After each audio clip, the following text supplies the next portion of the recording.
It was here that the world first witnessed the scale of a catastrophe taking place beyond its consciousness. As starving Somalis streamed across the border with Kenya. The numbers had swollen dramatically well before famine was declared in July. By September, there were nearly 450,000 people pushing its boundaries. But Dadaab refugee camp has been here for 2 decades, testament to a collective failure to fix a broken country. Ibrahim Arden's 1-year-old son died this morning. It's the second child he's had to bury in Dadaab. Another one of his sons? When did the other one die? 5 days ago. 5 days ago? In another grave? Can he show us? You can see the number of fresh graves that are here. They say there are 25 people buried in this area. Most of them have died in the last 2 weeks. And they're saying that many people in this part of the camp have fallen ill to measles.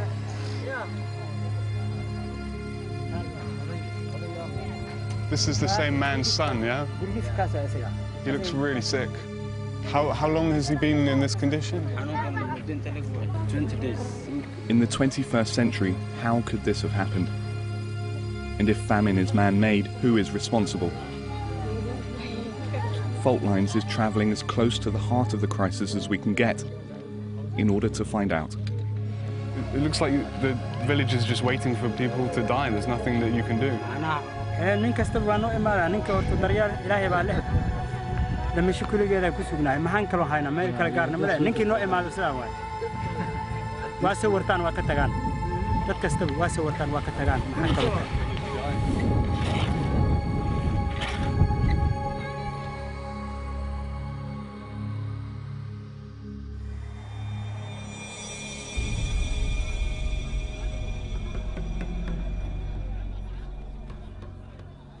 This is what 20 years of civil war and no government can do to a capital once considered one of the most beautiful in Africa. Mogadishu is now the most dangerous city in the world.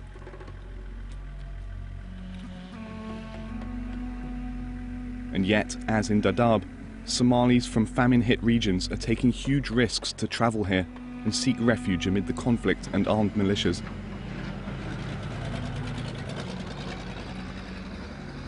Like the international aid organizations trying to respond to this crisis, Somalia's chaos means there are limits to how we'll be able to operate.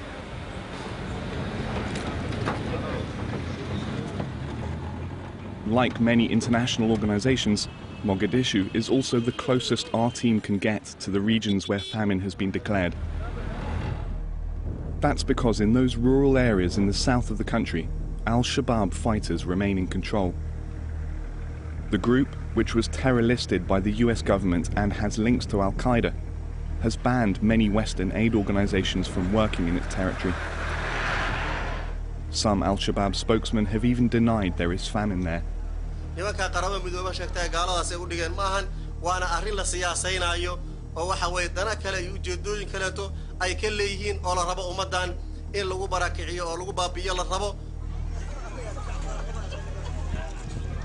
Those are the basic realities.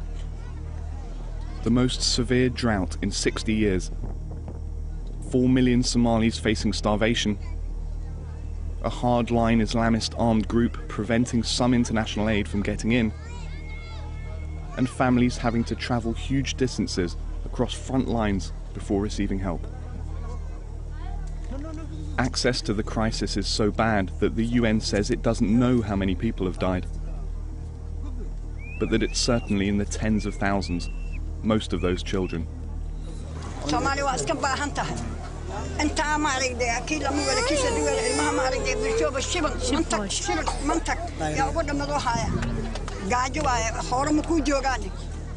Habiba Isaac Hassan has just arrived from the countryside.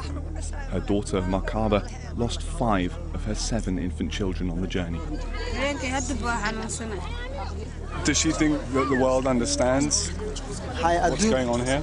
هذا أفرت أنتي وما أريد السلام وشيء وما أريد أدقري هذا مصور كنوع ما هو شيء وها تبكينا Somali اسكت تبع قبتها كفر وحسوا هراية من الصدق الله. It's a catastrophe there, and there's no other way of describing it. It's the worst situation that we face anywhere. The World Food Programme is the lead UN agency for responding to famine. It doesn't have operations in the south of the country, where the famine has been at its worst. So we have a number of operational requirements in terms of the way we provide assistance. A year and a half ago, we were unable to continue operating in southern Somalia, and Al-Shabaab has so far not allowed WFP to operate in the areas that it controls. With WFP's operations curtailed, the onus has fallen on smaller organisations and on local ones. Sa'id was founded by a group of Somali women in the early 1990s. By working at the neighbourhood level and reaching across the clan lines that have often divided Somalia in the past, it's been able to function throughout the city, even in areas controlled by Al-Shabaab. This organisation distributes food every day in all 16 districts of Mogadishu. At each site they're feeding 5,000 people. That means 80,000 people every single day. Sa'id says the international community should have seen this crisis coming. The first red flags went up for SAD, for example, in the third week of December. Tony Burns is the group's operational director. He's been working on the ground for Sa'id since 1998. We indicated at that time we were seeing significant numbers of new internally displaced people entering Mogadishu from rural areas. As those messages, those flags went up the chain of command, they got filtered out and ignored, essentially. So while there was pre-positioning in Ethiopia and Kenya, and in northern Somalia, there was no pre-positioning in southern Somalia. When images of the crisis started coming out, donors were forced into action. But for aid organisations in Somalia, there are strict international regulations on giving out food. Regulations that persist even in the midst of a famine. You can see how much precision these guys are putting into this to make sure that each sack weighs as much as it's supposed to. That's indicative of how much pressure there is on aid distribution organisations to make sure that none of the food they receive is going missing. In an effort to deprive Al-Shabaab of funding, in 2009 the US Office of Foreign Assets Control, or OFAC, imposed sanctions. The requirement was effectively to ensure that individuals were not in contravention of U.S. law concerning support, material support or other assistance to terrorist-affiliated organizations.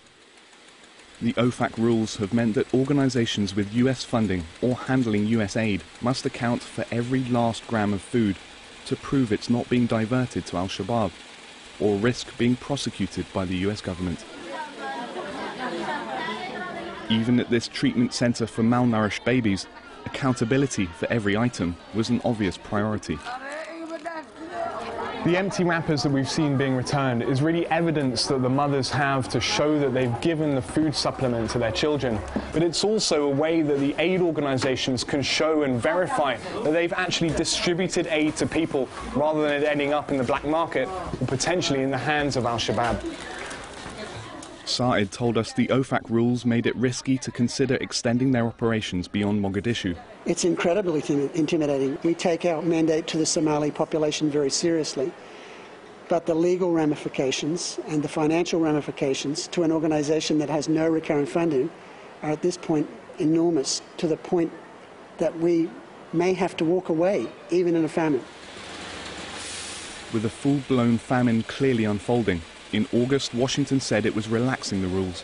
The OFAC regulations have clearly been modified to reflect an evolving situation, and those OFAC licenses have been opened and granted to some 12 international organizations to be able to operate in south-central Somalia. But by the time the rules were changed, some 29,000 children under the age of 5 had died from starvation. The malnutrition has been most severe among infant children. 18-month-old Mohammed Abshal Omar had escaped the famine zone 3 days before we met him at the end of September. His mother, Asha, told us there was still no aid reaching her town.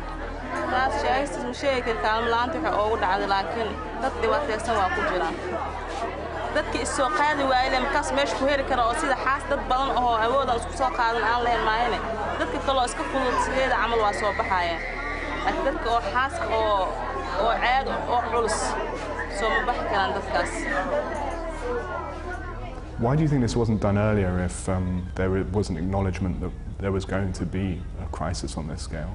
You know, quite frankly, the demand surged as the crisis surged. And that's when we moved. But again, I want to be very clear that never did those sanctions stipulate that you can't provide assistance to Somalia. I think that's been an interpretation, but that's an inaccurate interpretation. But by the end of 2010, US humanitarian aid to Somalia had dropped by almost 90% of what it was before the OFAC sanctions were imposed, as the drought struck and famine loomed. There was a time when the pipeline of WFP was really bad, and the reason was because the United States was not quite sure whether the food that comes is also benefiting the terrorists. Aid levels didn't rise again until famine was officially declared in July. Has there been a decision by this administration to attempt to destabilize al-Shabaab by cutting aid to those areas that are under their control? We think that al-Shabaab is a destabilizing force inside of Somalia. But we're talking about 4 million people now facing starvation. Shabaab is a problem, and it constitutes a serious terrorist threat. Clearly, it was a US political decision not to allow their resources into South and Central Somalia, and understanding that the US has historically been the most generous and the largest donor and partner for South and Central Somalia, it has made a systemic difference. Obviously, this OFAC policy has cost lives. The question is how many thousands of lives has it cost? So what we have done here in the United States and elsewhere is to partner in a very bizarre way with Shabaab in punishing the local population. For our organization and for our staff, it's a sense of failure that this has occurred again, that they've tried their best. We've looked for ways to raise these flags with the international community, and nothing has happened. Does it make you angry? Yes, but there's nothing we can do. We're on the bottom.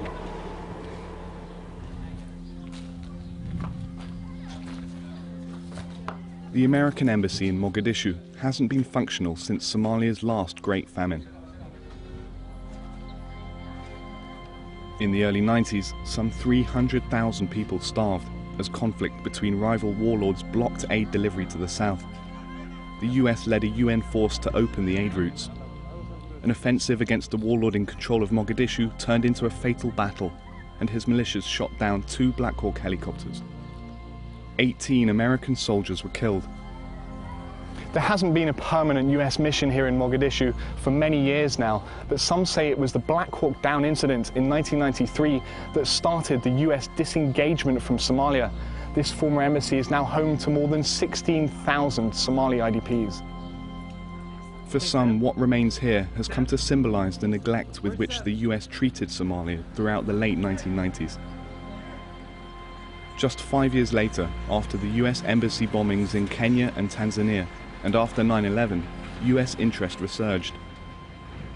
William Bellamy was the US ambassador to Kenya from 2003 to 2006. And indeed, al-Qaeda in East Africa was an active and very dangerous presence. And I think there's no doubt that at that point, 2003, 2004, 2005, the overriding focus of US policy was on dealing with that particular threat. As the CIA cultivated relationships with rival warlords they thought would help fight the rise of what they saw as radical Islamism, a new political formation took control and brought law and order to Mogadishu. The Union of Islamic Courts, with al-Shabaab as its military wing. I think it was a fairly well thought out policy at the time, but it was in the end ultimately not a successful one.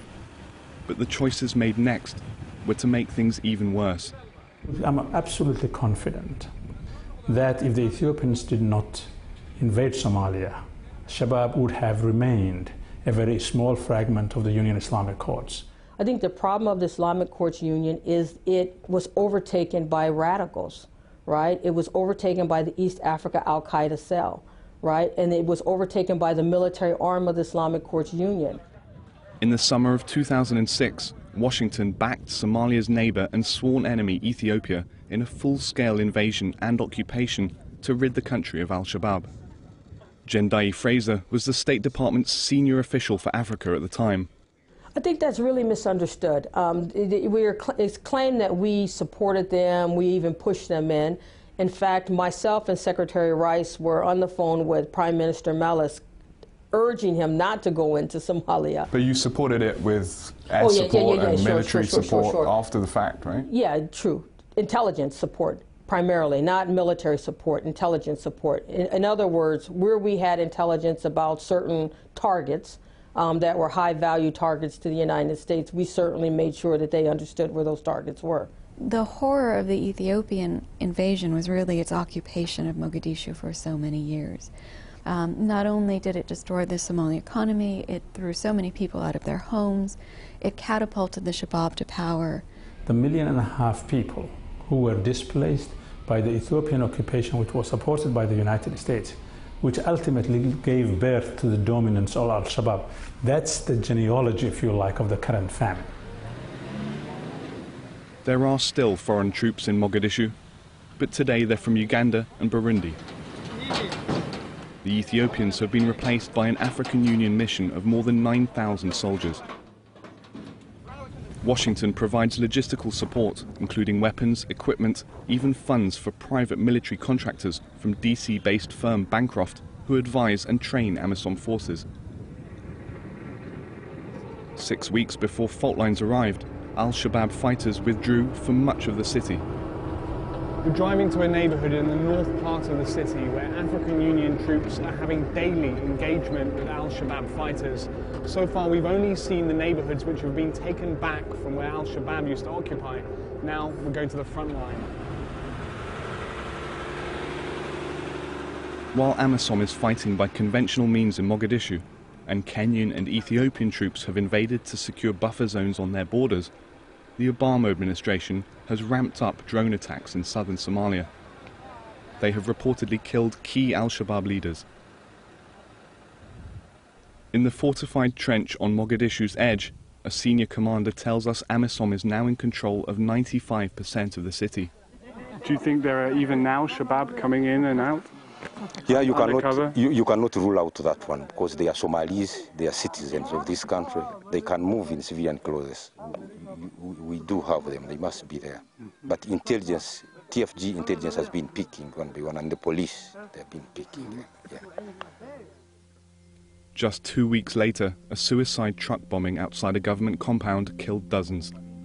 Al-Shabaab has claimed responsibility and pledged a new campaign of guerrilla tactics against the transitional federal government. Widely believed to be corrupt and incompetent, the TFG couldn't survive in Mogadishu without African Union troops and international support. For the US government, it's a growing concern. The TFG is a transitional entity. The intent is not that it is going to be the permanent government of Somalia, but is going to manage this difficult transitional process through to emergence of a more permanent government. Hello. Nice to meet you. Sebastian Walker from Al Jazeera. Once a member of the Union of Islamic Courts, Sheikh Sharif Sheikh Ahmed was pegged as a moderate and installed as president of the TFG with US backing in 2009. But there's a sense of betrayal now when he speaks of those who brought him to power. dowladda Mareykanka dowladda meesha lagu dhisayna waa joogeen oo shirkii Djibouti oo ka socday iyo shirkii ka horeeyay ee lagu qabtay Kenya taageeradooda mal walba joogta ahayd laakiin waxa aan isweydiin karnaa waxay taageeradooda ma gaartay heerkii ay u baahnaayeen dowladda iyo shacabka Soomaaliyeed ma gaarin. Within the TFG's motley army, the US has found some uneasy allies. We were just about to leave our hotel to go meet one of the most notorious warlords in Mogadishu, Inda Ade. But our guides have told us that they've heard that his militias were organizing to try and make some kind of move against us, so we've been told to stay put at our hotel. But he's now agreed to come here and do the interview right here. During the 90s, Inda Ade controlled the Lower Shabelle region in the south, where he was feared for his brutality. By 2006, he was part of the Union of Islamic Courts, and his militias were at the service of Al-Shabaab and Al-Qaeda. But he's changed sides again. A general in the Somali National Army, he now gets his weapons from Amisom. ragga banaanka taagan anay daacad yihiin anuna TFG-an dacdo marka aniga ragga banaanka taagan lagu daray aniga TFG-an Maraykanka saaxiibana. What does it feel like for you to be fighting on the other side now? Because you were initially fighting on the side that he's describing as Al-Shabaab and Al-Qaeda. Warun horta aniga xaggan ka soo jeeda ma ana hogaami u ahaaba ana sameeyay asaasay Amerikaanka ma ana anigu fikradeedii ka guuray hadda oo aan qabo in Soomaaliya dimuqraadiyad lagu maamulo siyaadoodu waa ogtahay waxaan qarsada maahan. And do you think they find that unacceptable, the CIA? Waa sheekay mid aniga anigu jeedaan leh inaan gaaraan ma u malaynayo ayagu inay aqbalayaan hadda in Washington kitaabka Ilaahay lagu xukumo ma aqbalayaan anuna ma aqbalayo Soomaaliya wada islaam ah in dimuqraadiyad lagu xukumo. In light of the TFG's weakness, the US has shifted course again, backing any political figure, warlord or district commissioner who they believe will serve as a buffer against Al-Shabaab. In Washington circles, it's called dual track.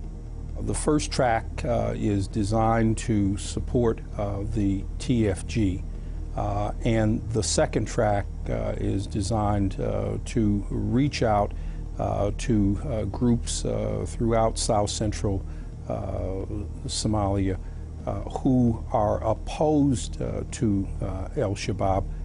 The dual track approach is a disaster, point blank. To its critics, it sounds like the failed policies of the past and is likely to fragment the country even further. They have put this project on the table, and so warlords, criminals, dictators, regional fiefdoms, all of a sudden now are putting on this new garb of saying we are part of the new agenda. As the crisis in the south continues to unfold, in Mogadishu, the impact of 2 decades of failed international policy have made it difficult to respond. At Banadir Hospital, the pediatrics ward is overwhelmed with tiny children, starving, dehydrated, suffering from acute diarrhea. The room reflects the new geopolitical dynamics of the famine response. Islamic aid organizations are filling in where UN and Western groups can't or won't go. Alongside Somali staff, they're racing to save 3-month-old Asha's life.